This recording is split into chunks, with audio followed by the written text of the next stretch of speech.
কুয়াশার মধ্যে দিয়ে রাইড করার জন্য বেশ কিছু আসলে নিয়ম আছে। প্রথম নিয়ম হচ্ছে যে আপনি আপনার বাইকের এমার্জেন্সি লাইট অর্থাৎ 4টা সিগন্যাল লাইট একসাথে ইউজ করবেন, যাতে সামনে কোনো কিছু আসলেই আপনাকে আসলে ডিটেক্ট করতে পারে যে একটা বাইক বা কোনো কিছু আসতেছে বা কিছু একটা আসতেছে, এটা যেন ডিটেক্ট করতে পারে, যাতে দুর্ঘটনা আপনি এড়াইতে পারেন।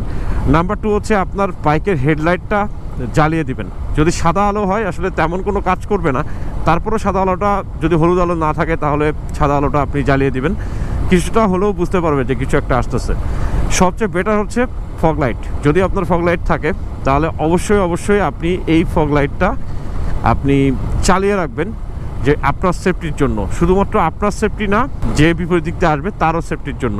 কারণ আপনি লাগাই দিলেও অ্যাক্সিডেন্ট হবে, সে লাগিয়ে দিলেও কিন্তু অ্যাক্সিডেন্ট হবে।